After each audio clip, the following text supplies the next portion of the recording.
सभी को नमस्कार। कैसे हो? आशा करता हूँ सब बढ़िया होंगे, मस्त होंगे, स्वस्थ होंगे। और आज हम बात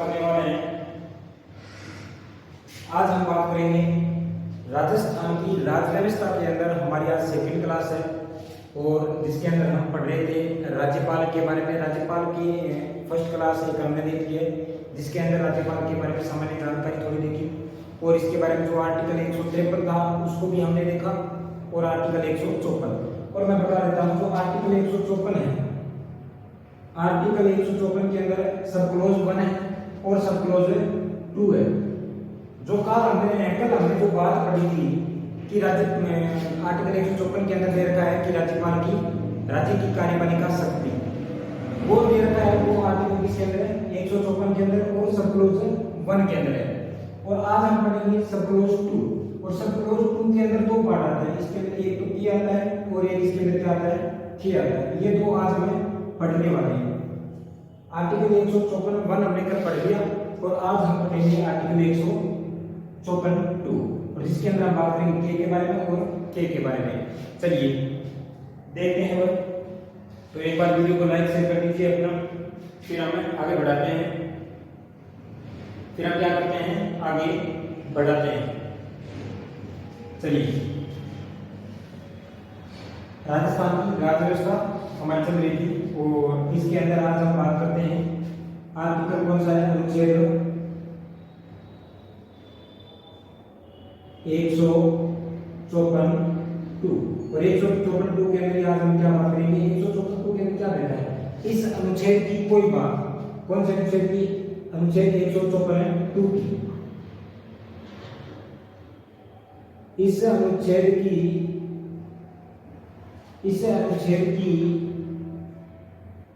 कोई बात, इस अनुच्छेद की कोई बात, ये हम पढ़ेंगे। इस अनुच्छेद की कोई बात, इस अनुच्छेद की कोई बात और के के अंदर हम क्या पढ़ेंगे? अब चलिए अब हम पढ़ेंगे कौन सा? के। इसके अंदर दो पार्ट है, एक के और एक के। के अंदर क्या लिखा है? के अंदर दे रखा है कि के अंदर दे रखा है किसी विद्यमान विधि द्वारा किसी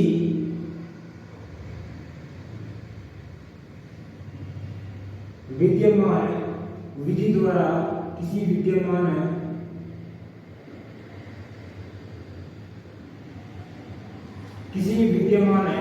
विधि द्वारा किसी अन्य प्राधिकारी को किसी अन्य प्राधिकारी को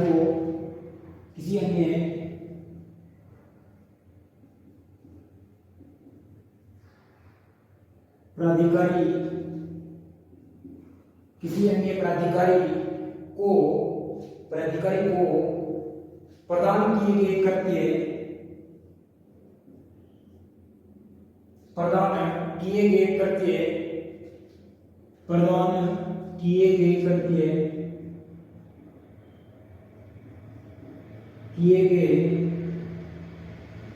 कृत्य यानी कार्य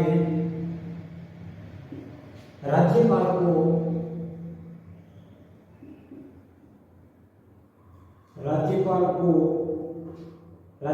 को अंतरित नहीं करेगा। राज्यपाल को अंतरित करने वाली नहीं समझी जाएगी। राज्यपाल को अंतरित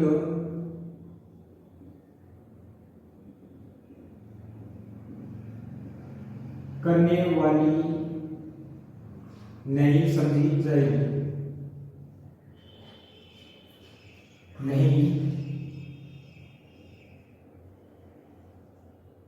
समझी जाएगी। देखो क्या कहना चाहता है कि अनुच्छेद 154 2 के अंदर देखा है कि इस अनुच्छेद की कोई बात क्या देखा है कि किसी विद्यमान यानी वर्तमान में विधि द्वारा किसी अन्य प्राधिकारी को, वर्तमान में कोई कानून बनाया जाता है और वो किसी अन्य प्राधिकारी को यानी किसी अन्य अधिकारी को अगर कार्य प्रदान किया जाता है, कार्य करने के लिए वो प्रदान कर दिया जाता है, तो राज्यपाल को अंतरित नहीं किया जाएगा। यानी ऐसा नहीं होगा कि उस पर राज्यपाल कार्य नहीं कर सकता। कि किसी कोई भी वर्तमान में कानून आपको पता है कि विधानमंडल के द्वारा बनाया जाता है, और कोई कानून बना वो क्या कर दिया किसी अन्य अधिकारी को या प्राधिकारी को सौंप दिया करने के लिए, तो ऐसा नहीं होगा कि उसके ऊपर राज्यपाल कार्य नहीं कर सकता। जैसे मैंने कोई कार्य था मेरा, तो मैंने ये क्या कार्य है किसी मेरे से जो नीचे कार्य करने वाले को प्राधिकारी को सौंप दिया, तो ऐसा नहीं होगा कि उस पर मैं कार्य नहीं कर सकता, ऐसा नहीं समझा जाएगा। ऐसा क्या नहीं समझा जाएगा। देखो खेल क्या कहता है कि राज्यपाल के अधीनस्थ किसी प्राधिकारी को खेल में क्या देता है, खेल में राज्यपाल के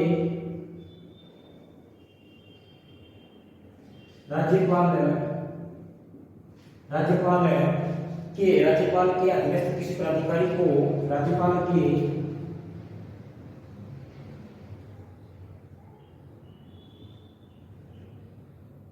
अधीनस्थ किसी प्राधिकारी को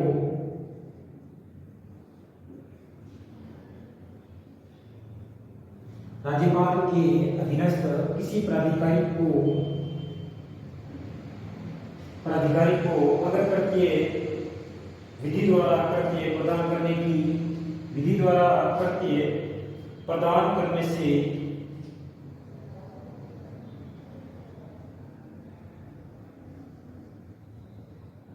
विधि द्वारा कर्तव्य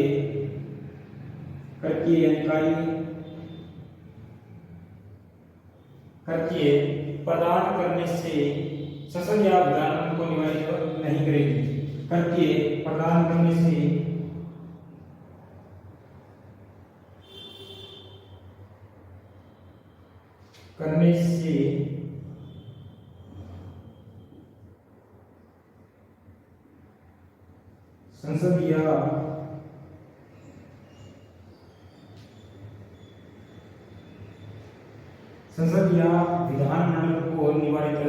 संसद या विधानमंडल को निवारित नहीं करेगी। संसद या विधानमंडल को निवारित नहीं करेगी। कहना क्या चाहते हैं कि संसद या विधानमंडल के पास में ये अधिकार है कि वो किसी भी कार्य को राज्यपाल के अधीनस्थ जो भी अधिकारी है या प्राधिकारी है उसको सौंप सकता है, उसको करने के लिए दे सकता है। उस मामले में संसद को या विधानमंडल को रोका नहीं जाएगा। निवारित करना मतलब रोका नहीं जाएगा। ये संसद या विधानमंडल के पास में अधिकार है कि वो किसी भी कार्य को राज्यपाल के अधीनस्थ जो प्राधिकारी है उसको दे सकते हैं। ठीक है। अनुच्छेद 154(2) के अंदर हमने देखा कि इस अनुच्छेद की कोई बात किसी विद्यमान विधि द्वारा किसी अन्य प्राधिकारी को प्रदान किए गए प्रत्येक कार्य राज्यपाल को अंतरित करने वाली नहीं समझा जाएगा। यानी राज्यपाल कि वर्तमान में कोई कानून बना और वो कानून किसी प्राधिकारी को दे दिया जाता है तो ये नहीं होगा कि उस पर राज्यपाल कार्य नहीं कर सकता। और खे के अंदर क्या दे रखा है, खे के अंदर दे रखा है कि राज्यपाल के अधीनस्थ किसी प्राधिकारी को विधि द्वारा कर्तव्य प्रदान करने से संसद या विधानमंडल को निवारित नहीं करेगी। यानी संसद को या फिर विधानमंडल को रोका नहीं जाएगा कि संसद और विधानमंडल अगर किसी कार्य को कोई कानून बना और उस कानून को किसी राज्यपाल के नीचे का जो अधिकारी है प्राधिकारी है जो अधीनस्थ प्राधिकारी है उसको सौंप दिया जाता है, करने के लिए दे दिया जाता है, तो ये नहीं होगा कि राज्यपाल को ऐसे संसद को या विधानमंडल को रोका जाएगा। ये बात हमें किसमें मिलती है 154(2) के अंदर दी गई है। चलिए भाई आगे देखते हैं आर्टिकल 155 के बारे में बात करेंगे। आर्टिकल 155 के बारे में आप मुझे ये बताइए, आर्टिकल 155 में दिया गया है राज्यपाल की नियुक्ति के बारे में कहा हुआ। हम सबको पता है कि राज्यपाल की नियुक्ति है वो किसके द्वारा की जाती है, राष्ट्रपति के द्वारा की जाती है। मुझे आप ये बता दीजिए कि अगर क्वेश्चन एग्जाम के अंदर आ जाता है कि राज्यपाल की नियुक्ति राष्ट्रपति के द्वारा की जाती है, पहला ऑप्शन है हस्ताक्षर सहित, पहला ऑप्शन है हस्ताक्षर सहित, सेकंड ऑप्शन आता है मुद्रा सहित, और इसमें ये दिया जाता है कि केवल 1 और 2 में दे दिया जाता है केवल 2 और 3 में दे दिया जाता है तो इसमें से कौन सा होगा? आप सबको पता है, देखो नॉर्मल जानकारी हम सब जानते हैं कि राज्यपाल की नियुक्ति राष्ट्रपति के द्वारा की जाती है, लेकिन अगर इस प्रकार से क्यों सुना जाए कि राज्यपाल की नियुक्ति राष्ट्रपति के द्वारा की जाती है मुद्रा से, हस्ताक्षर से, या दोनों से, या दोनों में से कोई नहीं, तो आप कैसे अटेंड करोगे? तो यहाँ पे साथियों जो राष्ट्रपति के द्वारा नियुक्ति की जाती है वो हस्ताक्षर सहित और मुद्रा से की जाती है। एक वारंट जारी किया जाता है, अधिपत्र जारी किया जाता है, जिसमें हस्ताक्षर और मुद्रा सहित वो वारंट होता है। चलिए देखें आगे, अगर हम बात करें अनुच्छेद 155 के बारे में, चलो मैं ये साफ कर रहा हूं। अनुच्छेद 155,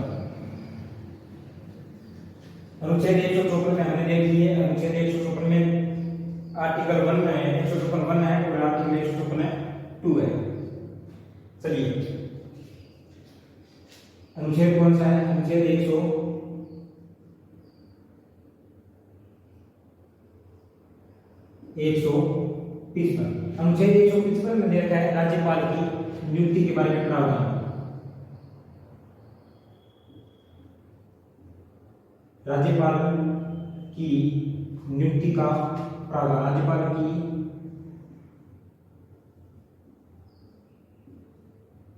नियुक्ति का प्रावधान, नियुक्ति का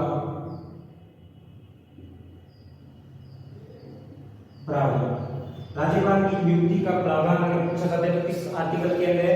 आर्टिकल 155 के अंदर है। अब देखो राज्यपाल की नियुक्ति की जाती है, किसके द्वारा की जाती है? हमें सबको पता है राज्यपाल की नियुक्ति किसके द्वारा की जाती है? राष्ट्रपति के द्वारा की जाती है, राष्ट्रपति के द्वारा की जाती है। राज्य के राज्यपाल की नियुक्ति राज्य के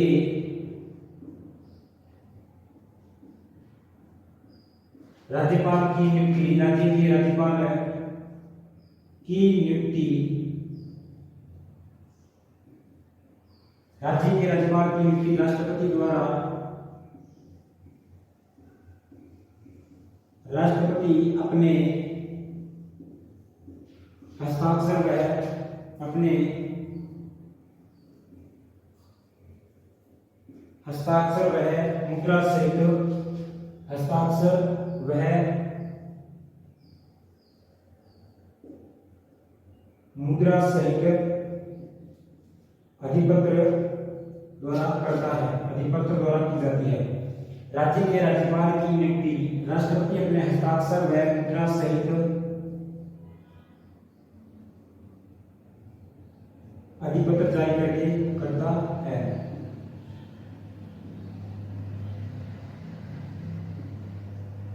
जारी करके करता है। ये ध्यान रखना कि राष्ट्रपति के द्वारा नियुक्ति तो की जाती है, लेकिन वहां पर क्या होगा, उस जो वारंट जारी होगा उसके अंदर हस्ताक्षर भी होंगे और उसमें मुद्रा सहित होगा।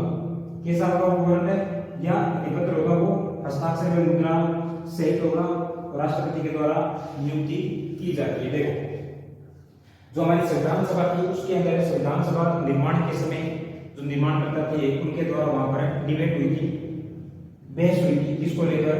राज्यपाल की नियुक्ति को लेकर। कि कुछ ने तो बोला कि राज्यपाल की नियुक्ति होनी चाहिए और कुछ लोगों ने बोला कि राज्यपाल है वो निर्वाचित होना चाहिए। कैसा होना चाहिए? निर्वाचित होना चाहिए। और किसने बोला कि राज्यपाल है वो मनोनीत होना चाहिए। देखो आप सबको पता है कि राज्यपाल कैसा होता है? नियुक्त होता है। राज्यपाल कैसा होता है? नियुक्त होता है। और नियुक्त होता है राज्यपाल राष्ट्रपति के द्वारा नियुक्त होता है। राज्यपाल राष्ट्रपति के द्वारा नियुक्त होता है और ये स्वयं विवेक की शक्ति से नहीं करता है, अपनी स्वयं विवेक की शक्ति का प्रयोग नहीं करता है। इसमें केंद्रीय जो मंत्रिमंडल है उसकी सलाह पर लेते हैं, उसकी सलाह पर राज्यपाल की नियुक्ति की जाती है। केंद्रीय मंत्रिमंडल की सलाह पर, मंत्रिपरिषद की सलाह पर, केंद्रीय मंत्रिपरिषद की सलाह पर, मंत्रिपरिषद की सलाह पर, केंद्रीय मंत्रिपरिषद की सलाह पर नियुक्त होता है। मंत्रिपरिषद की सलाह पर नियुक्त होता है। साथ ही साथ जो नियुक्ति का प्रावधान है वो कर्नाटक के संविधान से दिया गया, कर्नाटक के संविधान से दिया गया नियुक्ति का प्रावधान। तो क्यों संविधान सभा के द्वारा नियुक्ति को नियुक्ति का कंसेप्ट है वो अपनाया गया था और निर्वाचन का कंसेप्ट है वो त्याग दिया गया था? क्या कारण था ऐसा कि राज्यपाल का जो पद है वो नियुक्त किया जाता है, न कि निर्वाचित किया जाता है? देखिए हुआ क्या कि संविधान सभा के अंदर इसको लेकर नियुक्ति को और निर्वाचन को लेकर डिबेट हुआ था। जेपी जेपी ओए शहीद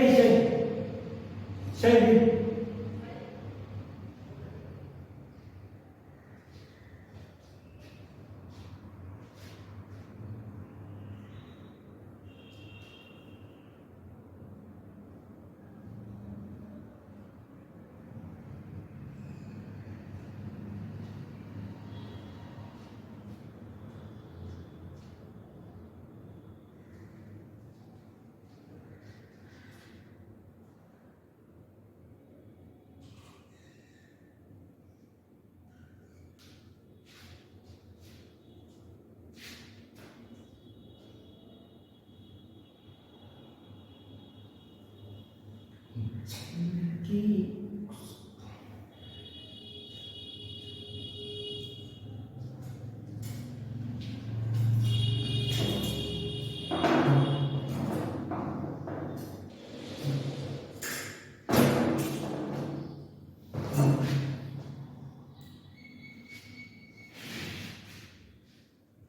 चलिए भाई यहाँ पे देखो, हाँ मैं क्या बता रहा था कि जो राज्यपाल है वो नियुक्त होता है और संविधान सभा के द्वारा जो निर्वाचन का जो कंसेप्ट था वो क्या करे, नियुक्ति का कंसेप्ट है वो अपनाया गया। क्यों? क्योंकि हमारे राज्य के अंदर प्रमुख दो पद होते हैं, हमारे राज्य के अंदर प्रमुख है दो पद है, राज्य के अंदर प्रमुख दो पद है, एक तो मुख्यमंत्री का पद है और एक कौन सा है, राज्यपाल का पद है। राज्यपाल का पद है, मुख्यमंत्री तो निर्वाचित होता है और राज्यपाल है वो नियुक्त होता है। राज्यपाल है नियुक्त होता है। देखो अगर राज्यपाल को भी निर्वाचित किया जाता और मुख्यमंत्री निर्वाचित हो ही रहा है, जो मुख्यमंत्री होता है वो राज्य के जनता द्वारा चुना जाता है, लेकिन डायरेक्ट नहीं चुना जाता है, ये एमएलए या फिर जो राज्य के विधान आपके जो विधायक होते हैं उनके माध्यम से चुना जाता है मुख्यमंत्री। और अगर राज्यपाल भी जनता के द्वारा चुना जाता तो दोनों में टकराव हो जाता, दोनों में क्या हो जाता, टकराव हो जाता, क्योंकि राज्यपाल समझता कि मेरा पद बड़ा है और मुख्यमंत्री समझता कि मेरा पद भी बड़ा है, इसलिए दोनों के बीच में क्या हो जाता, टकराव हो जाता है। अगर राज्यपाल जनता के द्वारा चुना जाता या किसी पार्टी के माध्यम से चुना जाता, टिकट के माध्यम से, तो राज्यपाल निष्पक्ष कार्य नहीं कर पाता, राज्यपाल को निष्पक्ष कार्य नहीं कर पाता, ये भी कारण है कंसेप्ट त्यागने का। दूसरी बात, चुनावी खर्चा बढ़ जाता, अगर चुनाव करवाते तो चुनावी खर्चा बढ़ जाता। इसलिए क्या किया गया, जो ये आपके निर्वाचन का कंसेप्ट था वो त्याग कर किसको अपनाया गया था, नियुक्त का या फिर नियुक्ति का कंसेप्ट है वो अपनाया गया था। ये कुछ कारण थे और पूछा जाता है एग्जाम के अंदर सीधा। देखो चलिए यहाँ पर देखो, हमने देखा है कि राज्यपाल की नियुक्ति है वो राष्ट्रपति के द्वारा की जाती है और राष्ट्रपति के द्वारा हस्ताक्षर में मुद्रा सहित एक वारंट जारी किया जाता है, उसके माध्यम से की जाती है। लेकिन मैं यहाँ पर लिख देता हूँ, नोट लगा के एक बात लिख देता हूँ, नोट लगा के बात लिख देता हूँ कि राज्यपाल की नियुक्ति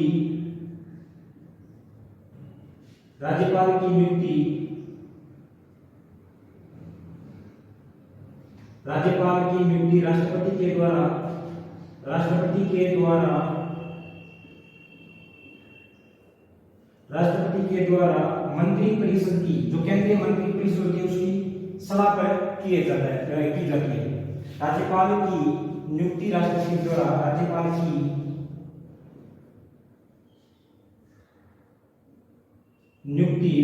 के द्वारा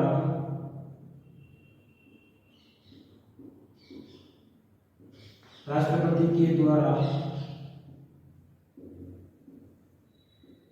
केंद्रीय मंत्रिपरिषद की सलाह पर केंद्रीय मंत्रिपरिषद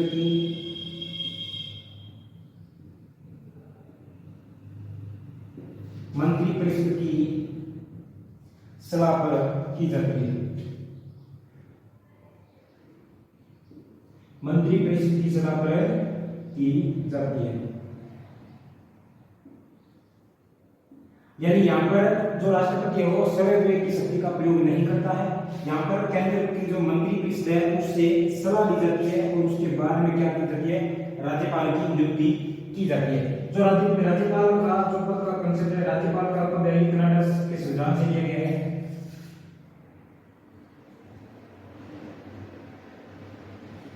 राज्यपाल का पद कर्नाटक के संविधान से लिया गया है। कर्नाटक के संविधान से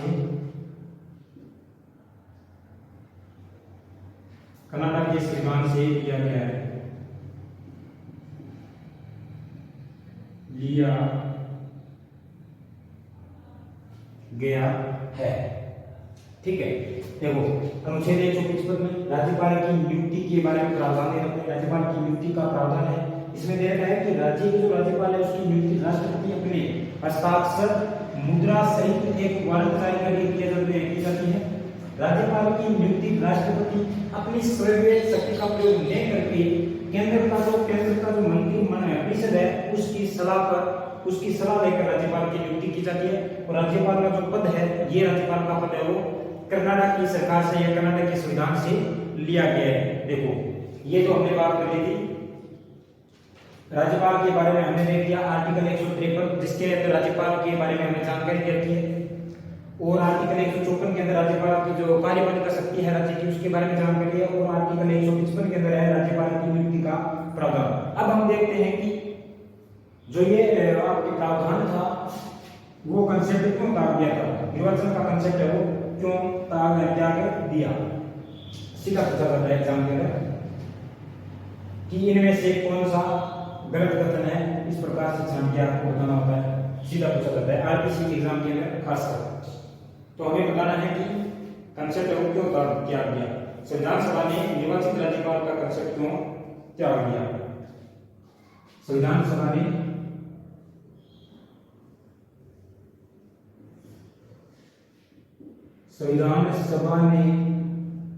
निर्वाचित राज्यपाल का कंसेप्ट संविधान सभा ने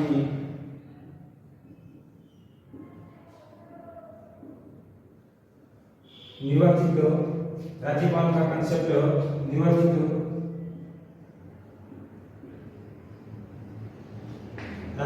का कंसेप्ट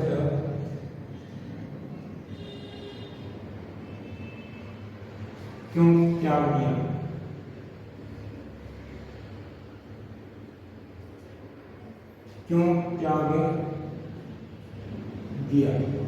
ये हमें बताना है कि क्यों त्याग दिया राज्यपाल का जो निर्वाचित का कंसेप्ट है। देखो यहाँ पे पहला पॉइंट लिखना है, अगर राज्यपाल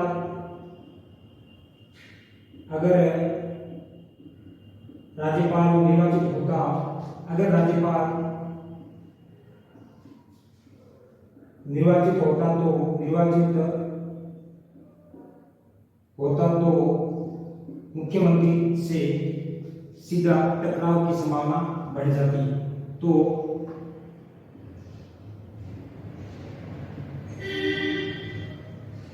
मुख्यमंत्री से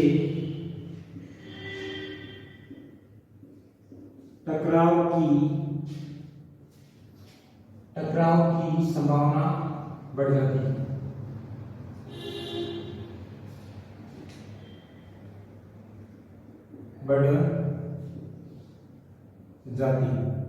कि अगर मुख्य राज्यपाल एवं निर्वाचित होता तो मुख्यमंत्री से टकराव की संभावना क्या होती, बढ़ जाती।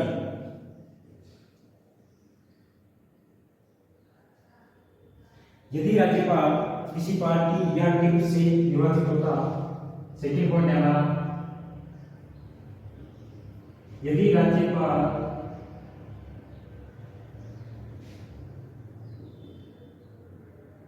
किसी पार्टी या टिकट से निर्वाचित होता तो पार्टी या टिकट से निर्वाचित होता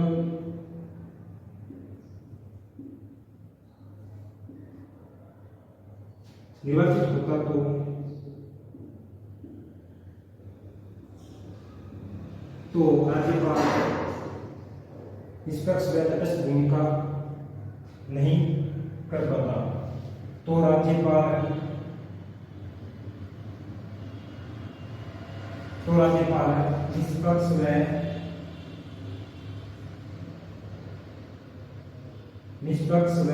निष्पक्ष या तटस्थ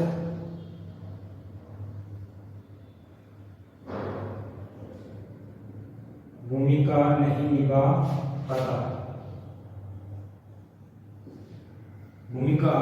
नहीं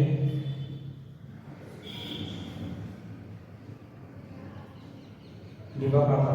क्योंकि वो फिर किसी पार्टी के थ्रू वो अगर होता निर्वाचित होता तो फिर वो पार्टी के आधिपत्य में काम करता और वो सीधा वो अपने निष्पक्ष कार्य नहीं कर पाता। तीसरी बात है, यदि राज्यपाल निर्वाचित होता तो वो केंद्र के प्रतिनिधि के रूप में कार्य नहीं करता। तीसरी बात क्या है, यदि राज्यपाल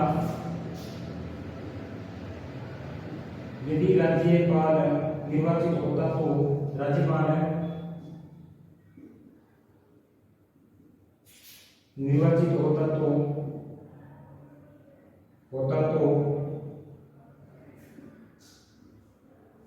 केंद्र के प्रतिनिधि के रूप में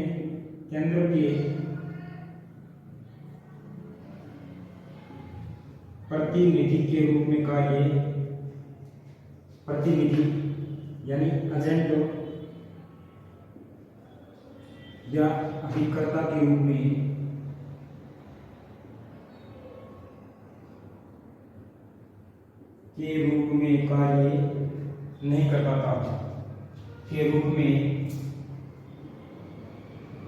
कार्य नहीं कर पाता। ठीक है। और चौथा पॉइंट को, यदि राज्यपाल निर्वाचित होता तो चुनावी खर्चा बढ़ जाता। यदि राज्यपाल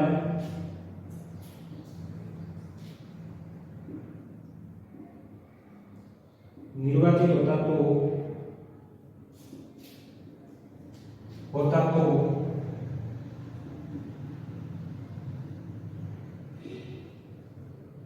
चुनावी खर्चा क्या होता,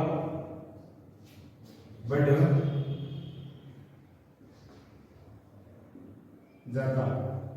ये कुछ कारण थे राज्यपाल को निर्वाचित नहीं करने के।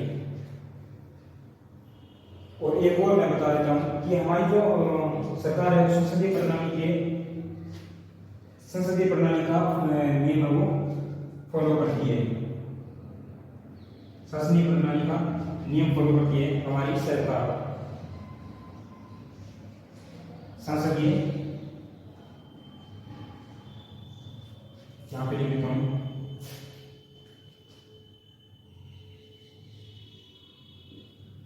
यदि राज्यपाल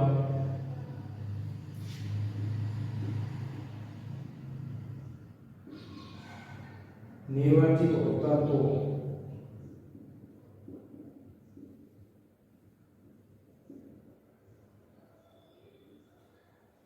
संसदीय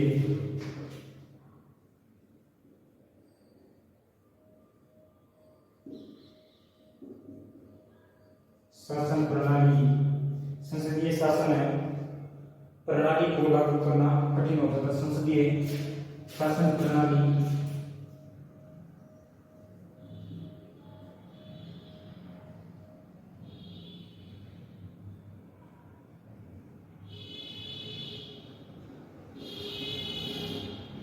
को लागू करना कठिन हो जाता। ये कुछ कारण थे कि संविधान सभा ने निर्वाचित का कंसेप्ट ने अपना की नियुक्ति का कंसेप्ट अपनाया था। ये 5 मुख्य कारण माने जाते हैं। इसमें से सीधा एग्जाम में पूछा जा सकता है कि संविधान सभा के द्वारा निर्वाचित का कंसेप्ट क्यों त्याग दिया गया, कंसेप्ट क्यों नहीं अपनाया गया। इसके मुख्य 5 कारण ये देते हैं कि पहला, अगर निर्वाचित होता तो मुख्यमंत्री के बीच में टकराव होने की संभावना बढ़ जाती, और अगर राज्यपाल निर्वाचित होता तो पार्टी या टिकट के वो अधिकार में निर्वाचित होता या उसके थ्रू निर्वाचित होता तो वो अपना निष्पक्ष कार्य या तटस्थ भूमिका नहीं निभा पाता, और अगर राज्यपाल निर्वाचित होता तो केंद्र का प्रतिनिधि के रूप में कार्य नहीं कर पाता, क्योंकि वो फिर किसी पार्टी के अंडर में कार्य करता, और चुनावी खर्चा भी बढ़ जाता, क्योंकि किसी व्यक्ति को अगर निर्वाचित चुना जाता है तो फिर चुनाव करवाने पड़ते हैं पूरे राज्य के अंदर, तो वो चुनाव खर्चा बढ़ जाता है, और संसदीय प्रणाली का लागू होना कठिन हो जाता है, क्योंकि संसदीय प्रणाली जो ब्रिटेन के संविधान से अपनाई गई है, और इसके अंदर दो प्रमुख पद होते हैं, जैसे आपके एक हो गया आपका केंद्र के अंदर जैसे हो गया राष्ट्रपति और मुख्यमंत्री, जहां पर वास्तविक मुख्यमंत्री होता है, राष्ट्रपति नाममात्र का पद होता है, ठीक है। तो इस प्रकार से ये आपको याद रखना है 5 पॉइंट। और आगे हम देखेंगे नेक्स्ट क्लास के अंदर कि जो समितियां बनी थी राज्यपाल की या राज्यपाल की नियुक्ति से लेकर जो समितियां के द्वारा क्या क्या सिफारिश की गई थी, उनके बारे में हम नेक्स्ट वीडियो के अंदर देखेंगे कि जो समितियां बनी थी या आयोग बने थे, उन्होंने अपनी अपनी क्या क्या है वो सिफारिश दी थी राज्यपाल की नियुक्ति को लेकर या राज्यपाल को लेकर, ठीक है ना। जैसे राजमंडाल समिति हो गई या फिर प्रथम प्रशासनिक सुधार समिति होगी, इस प्रकार से अनेक समितियां बनी थी, काफी समितियां बनी थी, उसके बारे में हम अगली क्लास में पढ़ेंगे। और ये जरूर बता देना कि वीडियो कैसे लगा, और आप साथ के साथ नोट्स बना सकते हो। देखो एक सीक्वेंस से चल रहा हूँ, ये आपको कहीं नहीं मिलने वाला है, इतनी गहराई से या डिटेल से पढ़ने को नहीं मिलेगा, आप किसी भी देख लेना कहीं पे भी या यूट्यूब पे जाके भी देख सकते हो, ये इतना गहराई से आपको नहीं बताया जाएगा। संविधान सभा के द्वारा निर्वाचन राज्यपाल का कंसेप्ट क्यों था, बिल्कुल नहीं मिलेगा इतना कि क्यों था ये। और आरपीसी के ये तो फेवरेट क्वेश्चन माने जाते हैं आरपीसी आदि के, क्योंकि वहां से यहाँ से हम सीधा क्वेश्चन उठा लेते हैं, और इन्हीं में से कोई 3 ऑप्शन देकर एक ऑप्शन है वो गलत दे दिया जाता है, और आप अपना क्वेश्चन है वो गलत कर देते हो, ठीक है ना। तो इसी प्रकार से आप अपना प्यार बनाए रखें, तो वीडियो को ज़्यादा से ज़्यादा शेयर और लाइक कर दीजिए, और जो भी अच्छी बात है वो कमेंट के अंदर जरूर बताइए, और कुछ कमी दिख रही है, कमी आपको नजर आती है तो आप जरूर बताइए। देखो कोई लोग नेगेटिव कमेंट करते हैं तो उससे फर्क तो कुछ पड़ने वाला नहीं है, ठीक है। वो नेगेटिव कमेंट करते हैं तो करते रहिए, कोई फर्क नहीं पड़ेगा, हम अपना काम करते रहेंगे और वो अपना काम करते रहिए। तो इसीलिए अगर आपको कुछ अच्छा लगता है तो आप बिल्कुल बताइए, कुछ गलत मतलब थोड़ी कमी लगती है, गलत तो इसमें कुछ हो नहीं सकता, क्योंकि मैंने इसे पहले ही यहाँ पे गलत बता दिया, वो तो है होगा कुछ एक मैं बात भूल गया हूँ तो आप बता सकते हो, और थोड़ा अगर अलग बता दिया है तो आप मुझे बता सकते हो कि सर इसको सही कर सकते हो आप, या सही कर लीजिए, ये थोड़ी बात है सही नहीं है। और देखो ऐसे 100% है, अपने आप में कोई ऐसा नहीं होता है कि 100% सबको आता है, सब कोई नहीं है व्यक्ति, कोई भी व्यक्ति ऐसा नहीं है जिसको 100% वो मैच्योर हो पढ़ाने में या याद करने में, जो भी कोई नहीं होता है, सब बोलते हैं, और भूलना एक नियम ही है, प्रकृति का नियम है। लोग भुलाने के लिए पता नहीं क्या क्या यूज करते हैं, हम उसी तरह भूल रहे हैं तो ये बड़ी बात नहीं है, खुशी की बात होती है। और ऐसे आप अपना प्यार बनाते रहिए, बनाए रखें, वीडियो को ज़्यादा से ज़्यादा शेयर कीजिए, और कोई भी जो नया आता है तो वो अपना चैनल है वो सब्सक्राइब जरूर कर लीजिए, संकल्प सबसे पॉइंट है। तो चलिए मिलते हैं अगली क्लास के अंदर। आज राज्यपाल के बारे में हमने देखा, आज राज्यपाल की दूसरी क्लास थी। देखो साथियों, आपने राज्यपाल को है वो लगभग कंप्लीट कर लेते हो 3 से 4 क्लास के अंदर, घंटे अगर 1 घंटे की लगाए तो भी 3 से 4 घंटे के अंदर वो आप कंप्लीट कर लेते हो। लेकिन इसके अंदर मैं बता देता हूँ कि यहाँ कम से कम 10 घंटे क्लास लगाएंगे, कम से कम मैं 10 घंटे का बोल रहा हूँ, अधिकतम भी हो सकती है, कम से कम हम राज्यपाल को 10 घंटे के अंदर कंप्लीट करेंगे, बिल्कुल एकदम डिटेल से, 0 से लेके टॉप लेवल तक या हाई लेवल तक। क्योंकि ये कोई नहीं बताता, मैंने आपको पढ़ाया कि 154 के अंदर, आपने तो सीधा पढ़ रखा है कि 154 के अंदर क्या देखा है, 154 के अंदर सीधा दे रखा है कि कार्यपालिका की शक्तियां, कार्यपालिका की शक्तियां सीधा दे रखा है। लेकिन 154 1 और 2 आपने कहीं नहीं पढ़ा होगा, और इसी के अंदर 2 के अंदर 2 और आपने कौन सा के और के, ये भी आपने कहीं पर नहीं पढ़ा है। तो इसीलिए यहाँ पर मिलेगा, थोड़ा बेस्ट मिलेगा। तो बस आपका प्यार बनाए रखिए। जय हिंद, जब आप मिलते हैं अगली वीडियो के अंदर।